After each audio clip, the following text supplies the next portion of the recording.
चलिए सीधे रायबरेली का रुख कर रहे हैं। अखिलेश यादव वहां प्रेस कॉन्फ्रेंस कर रहे हैं, क्या कह रहे हैं ये सुनते हैं। कोशिश होगी कि समाजवादी विजय रथ के माध्यम से जगह जगह लोगों से मिलने का मौका मिले। किसान, मजदूर, नौजवान, व्यापारी, आज जो इस सरकार से लोग परेशान हैं, जिस सरकार ने परेशानियां दी हैं, भारतीय जनता पार्टी ने जनता को लगातार परेशानियां दी हैं। उनके अपने फैसलों से जनता के ऊपर संकट आया है। भारतीय जनता पार्टी ने दिक्कत, किल्लत और जिल्लत के अलावा कुछ नहीं दिया है। और इनके पुराने हिसाब किताब अगर लगाएं तो उत्तर प्रदेश को पीछे छोड़ दिया है। ईज ऑफ डूइंग बिजनेस का नारा देने वाले लोग, जो ठोको राज है, बुलडोजर राज है, इस ठोको राज में, बुलडोजर राज में ईज ऑफ डूइंग क्राइम सबसे आगे है। लोगों को इतनी जिल्लत का सामना कभी करना नहीं पड़ा होगा जितना इस सरकार में करना पड़ रहा है। आम जनता को इस सरकार ने अपमानित किया है। जो सही मायने में मुद्दे हैं, याद कीजिए वो समय जब किसान अपने आंदोलन के लिए निकला,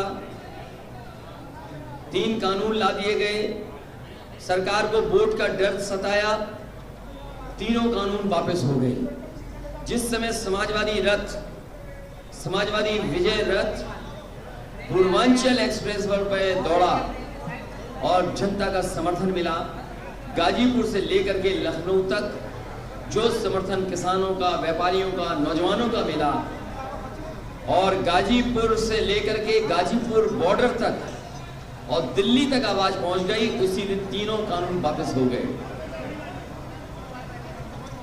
किसानों की हत्या हुई, किसानों का अपमान हुआ, किसानों को टेररिस्ट जैसे शब्दों से अपमानित किया सरकार ने, मवाली कहा, आंदोलन को कुचलने के लिए कीलें लगाई गई, बोल्डर लगाए गए, आरसीसी लगाए गए, पुलिस लगाई गई, सेंट्रल फोर्स लगाया गया, न जाने क्या क्या लगाया गया, लेकिन आंदोलनकारी पीछे नहीं हटे।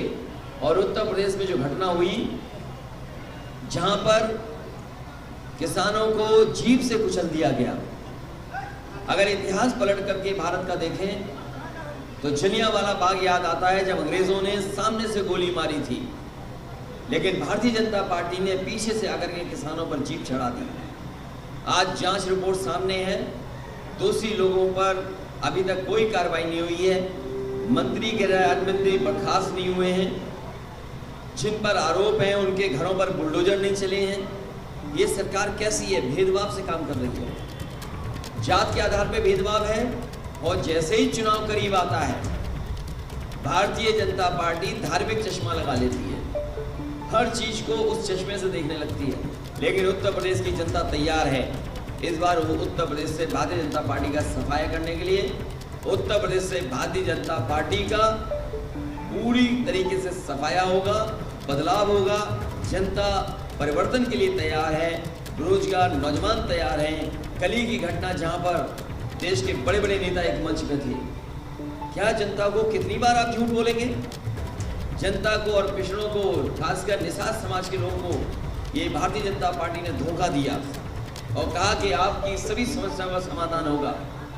लेकिन जब उनको बुला करके सम्मान देना था तो सम्मान नहीं दिया गया, उनके साथ भी भेदभाव हुआ, उनका हक छीनने का काम हुआ, और जो हक मिलना चाहिए था वो हक नहीं मिला। हम अपने निषाद समाज, कश्यप, माथम और उनके तमाम केवट समाज को भरोसा दिलाते हैं, समाजवादी सरकार बनेगी, उनका हक सम्मान देने का काम समाजवादी लोग करेंगे। तो चुनाव से पहले इनकम टैक्स का जो छापा पड़ा है उसको डराने की कोशिश की जा रही है, क्या है? मैंने आपसे पहले भी कहा और अगर हर बार मैंने ये कहा कि उत्तर प्रदेश में जैसे जैसे भारतीय जनता पार्टी की हार और भारतीय जनता पार्टी को हार सताएगी, दिल्ली से बड़े बड़े नेता आएंगे। कोई नेता भारतीय जनता पार्टी का बड़ा बचेगा नहीं जो उत्तर प्रदेश में ना आए। और अभी तक इन्हीं का इंतजार था कि इनकम टैक्स कब आएगा डिपार्टमेंट। अभी तो इनकम टैक्स आया है, ईडी आएगा, सीबीआई आएगी, न जाने कौन कौन सी संस्थाएं आएंगी, अफवाहें फैलाई जाएंगी, साजिश की जाएंगे, षड्यंत्र की जाएंगे, लेकिन उसके बावजूद भी साइकिल की रफ्तार कम नहीं होगी, रथ की रफ्तार कम नहीं होगी। और उत्तर प्रदेश से भारतीय जनता पार्टी का सफाया होना निश्चित है। वो जान गए हैं कि उत्तर प्रदेश से भारतीय जनता पार्टी खत्म, और इसीलिए उन्होंने इनकम टैक्स को भेजा है। और राजीव राय हमारी पार्टी के प्रवक्ता हैं, वो दिन रात समाजवादी पार्टी को मजबूत बनाने के लिए जहाँ जैसे काम कर सकते हैं कर रहे हैं। आज उनको भी छापा मार दिया। आखिरकार चुनाव से पहले ही क्यों, चुनाव से 1 महीना पहले क्यों नहीं? अगर कोई जानकारी थी उनके पास, जब कभी उन्होंने अपना सबमिट किया होगा, बैलेंस शीट या इनकम टैक्स दिया होगा, तब भी छापा मार सकते थे, तब भी नोटिस दे सकते थे, तब भी पूछताछ कर सकते थे।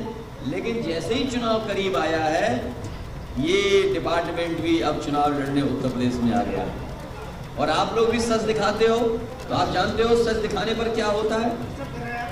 जब आप लोग सच दिखाते हो, आप कई पत्रकार साथियों को जानते हैं, एक पत्रकार साथी ने केवल दाल में पानी दिखा दिया, उसे जेल जाना पड़ा। एक पत्रकार साथी ने सही खबर चला दी, उसमें मुकदमे लग गए।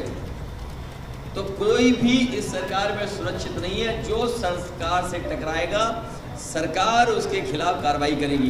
क्या हम लोगों ने आदरणीय आजम खान साहब को नहीं देखा, उन पे कितने मुकदमे लगे? या किसान आंदोलन में बताइए कोई घर से निकल पाया? किसानों पे मुकदमे नहीं लगे या नहीं लगे मुकदमे किसानों पर? हम लोग अगर किसानों के आंदोलन में शामिल होने जाते थे, पुलिस, सेंट्रल फोर्स सब लगा देते थे। तो ये कोई नया तरीका नहीं है, ये पुराना भारतीय जनता पार्टी कांग्रेस के ही रास्ते पे चल रही है। कांग्रेस का पुराना इतिहास उठा करके आप देखेंगे तो जब कभी भी डराना होता था तो इन्हीं संस्थाओं से उन्हें डराया जाता था। आज उसी रास्ते पर भारतीय जनता पार्टी चल रही है। भारतीय जनता पार्टी के पास भी कोई नया रास्ता नहीं है।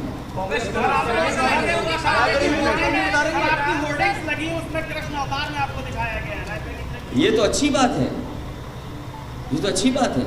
मैं उस कार्यकर्ता को बधाई देता हूँ। कम से कम इनको जगाइए कि आज ज़रूरत है ऐसी चीज़ों की। भारतीय जनता पार्टी को जगाइए। ये जगाने के लिए पोस्टर उस कार्यकर्ता ने लगाए होंगे, लेकिन मैं उससे कहूँगा कि हम अवतार नहीं हैं, हम अवतार नहीं हैं। वो कृष्ण के अवतार, कृष्ण हैं खुद अवतार भगवान विष्णु के, लेकिन हम लोग अवतार नहीं है। वो हमारा कार्यकर्ता उतना ही समझदार है जितना भारतीय जनता पार्टी का एक नेता समझदार है, जिसने ये कहा था आजमगढ़ में कि रावण की जब मृत्यु हो गई तो उससे विचार लेने कौन गया था? बताइए क्या कहा था बीजेपी के एक नेता ने? लक्ष्मण गए थे, भगवान राम ने लक्ष्मण को भेजा था, लेकिन बीजेपी के एक नेता ने कहा कि भरत गए थे। तो अगर बीजेपी के नेताओं को इतना ज्ञान है तो हम अपने भी कार्यकर्ताओं को समझा देंगे। बीजेपी अपने नेताओं को समझाए कि रावण की मृत्यु पर जब मृत्यु होने जा रही थी तो भगवान राम ने लक्ष्मण को भेजा था, भरत को नहीं भेजा था। इतना ज्ञान बीजेपी को है। कल बीजेपी क्या कह रही थी कि हम राम राज्य लाएंगे, लेकिन समाजवाद नहीं। जो समाजवाद का रास्ता है वही राम राज्य लाएगा। अगर समाजवाद आ जाए तो वही राम राज्य है, और बिना समाजवाद लाए राम राज्य नहीं आ सकता। ये हमारे बाबा मुख्यमंत्री को कौन समझाए? अभी एक बेटी हमें लैपटॉप दिखा रही थी। बाबा मुख्यमंत्री के सामने अगर लैपटॉप दे दोगे तो वो घबरा जाएंगे, ये क्या आ गया? सोचो, जो मुख्यमंत्री लैपटॉप देखकर ही घबराता, वो लैपटॉप क्या बांटेगा? शादी के ऊपर 18 से बढ़ाकर 21 ये बहुत अच्छी बात है, लेकिन साथ साथ बेटियां अगर खड़ी हों, समाजवादी पार्टी ने हमेशा सम्मान किया है और बेटियों का सम्मान जैसे कर सकते हैं वैसे किया है। आज बेटियों के लिए उनकी पढ़ाई का अच्छा इंतज़ाम, उनकी सुरक्षा का इंतज़ाम, उनके स्वास्थ्य को लेकर काम होना चाहिए। और 21 साल की उम्र हो गई है तो कम से कम बेटी अपने पैरों पर खड़ी हो जाए। वो नौकरी और रोजगार भी सरकार को देना चाहिए, क्योंकि अगर समाज में वो अपने आप खड़ी होना चाहती है और उसको अगर एम्पावर करना चाहते हैं, उसको वो अपने हक के लिए खुद खड़ी हो, तो कम से कम उसको फाइनेंशियल भी ऐसा बनाया जाए जिससे वो खुद अपने फैसले ले सके। मुझे खुशी होगी जब 21 साल की बेटी को नौकरी मिल जाए, फाइनेंशियली सपोर्ट मिल जाए इतना कि वो खुद अपने निर्णय ले सके।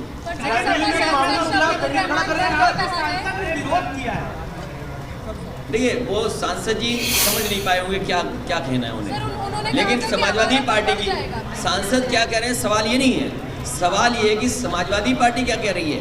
समाजवादी पार्टी का मानना है कि लड़कियां, बेटियां, बहनें अपने पैरों पर खड़ी हों और अपना हक और सम्मान खुद पाएं, और उसके लिए सरकार और परिवार को जो कुछ कर सकते हैं करना चाहिए। उनकी सुरक्षा को लेकर के, उनके स्वास्थ्य की समस्याओं को लेकर के, उनकी शिक्षा को लेकर के लगातार योजनाएं बननी चाहिए। मुझे खुशी है इस बात की कि समाजवादी पार्टी ने जब लैपटॉप बांटा था सबसे ज़्यादा बेटियों को मिले थे। जब समाजवादी पार्टी ने 1090 सुरक्षा को लेकर के उनकी मदद करने का काम किया था तो सबसे ज़्यादा बेटियों को उससे मदद मिली थी। विद्याधन से बेटियां पढ़ने लगी थी। समाजवादी पेंशन जो माताओं बहनों को दे रहे थे उनका घर परिवार में सम्मान बढ़ा।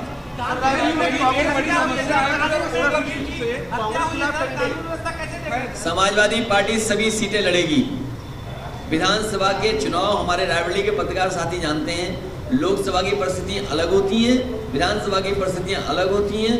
लोकसभा में जब कभी भी निर्णय लेता है तो कांग्रेस का समर्थन कई बार किया है, लेकिन विधानसभा के चुनाव में समाजवादी पार्टी हमेशा लड़ी है, आने वाले समय में लड़ेगी और पूरी की पूरी सीटें जीतेगी।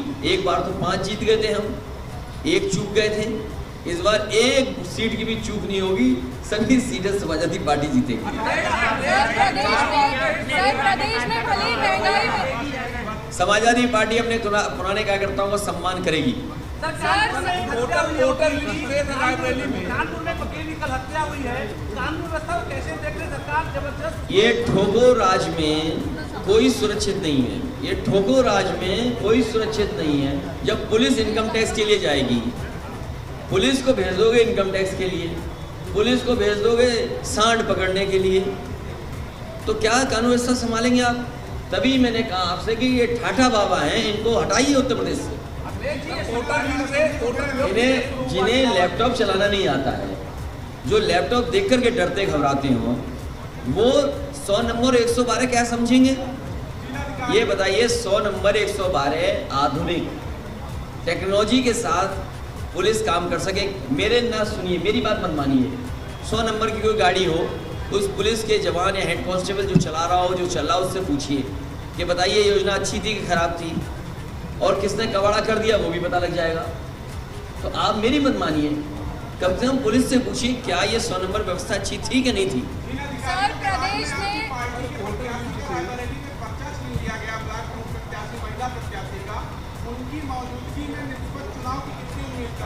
देखिए रायबरेली में हमारे पत्रकार साथी जानते होंगे, जात के आधार पर भारतीय जनता पार्टी ने अन्याय किया है। समाजवादी पार्टी अगर है और अगर उस पर मुकदमे लगवाने हैं, कितने झूठे मुकदमे लगाए सोचिए आप, जेल भेज दिए गए, और इसलिए जेल भेज दिए कि समाजवादी पार्टी के हैं, वो घबरा रहे हैं समाजवादी पार्टी के कार्यकर्ता नेताओं से, उन पर झूठे मुकदमे लगा करके कई महीनों उन्हें जेल में डाल दिया, और न केवल जेल में डाल दिया बल्कि जेल में भी अपमानित करने का काम किया। जो सुविधाएं जेल में मिलनी चाहिए वो भी नहीं सरकार ने देने दी। इसके अलावा केवल रायबरेली में नहीं, आप प्रतापगढ़ पता कर लीजिए, पार्टी के जिलाध्यक्ष को जेल भेज रहे हैं आप झूठे मुकदमे लगा करके। तो ये जो रवैया है ये जनता देख रही है, जनता तैयार है इस बार भारतीय जनता पार्टी को हटाने के लिए। वापस होंगे क्या? चुनाव में चाहे महाराष्ट्र में रहा हो, बंगाल में रहा हो, इलेक्शन से पहले रेट बहुत सारी देखने को मिलती है सरकार। देखिए ये कोई नया नहीं है और उत्तर प्रदेश की जनता जानती है।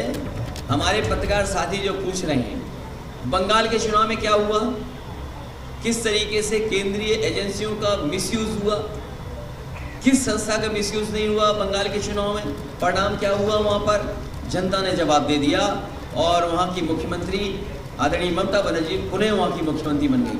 महाराष्ट्र का भी उदाहरण है, जहाँ संस्थाएं जाती हैं, संस्थाएं न जाने क्या क्या करती हैं।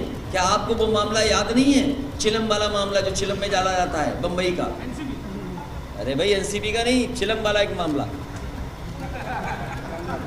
अरे भाई आपने टीवी नहीं देखा कि किस तरीके से एक अधिकारी ने झूठा फंसा दिया किसी को? कौन नहीं जानता बताओ? वो टीवी पे कितना चला था केस बताइए। और पानी का जहाज किसका था? पानी का जहाज उसका था जो भारतीय जनता पार्टी का सबसे समर्थक है। पानी का जहाज उसका था जिस जहाज पर ये पार्टी दावतें होती थी वो भारतीय जनता पार्टी के समर्थक का जहाज था, पानी का जहाज। ये भारतीय जनता पार्टी नहीं बताएगी। क्या उस अधिकारी के खिलाफ कार्रवाई होगी? तो अधिकारी तो कठपुतली हैं। एक अधिकारी हम लाए थे यूपी में, उसने हमसे कहा कि जो कहोगे वो करेंगे हम। हमारी सरकार चली गई, उसने वही रटा हुआ था कि जो कहोगे वो करेंगे। तो बताओ आदरणीय आजम साहब को फंसाया कि नहीं फंसाया? उस अधिकारी को कैडर बदलने का काम समाजी सरकार में हुआ। वो दूसरे प्रदेश में थे, केवल उस प्रदेश में न चले जाएं, वापस कैडर में न चले जाएं, उस सरकार ने जो चाह तो करवा लिया उससे। तो ऐसे अधिकारियों को सर कोई सीट मिलेगी सरकार अरे में? पहले जनता से अपील करेंगे, ये जनता का चुनाव है, ये सीबीआई इनकम टैक्स का चुनाव नहीं है। बाबू की कुशवाहा से आपकी मुलाकात हुई है क्या? कब हुई मुलाकात? तुम बता दो अगर मुलाकात हुई हो तो। बीजेपी के संपर्क में है वो। सर महंगाई, बेरोजगारी और ये बेटी जो कह रही है, बहन जो कह रही है, वो सही कह रही है।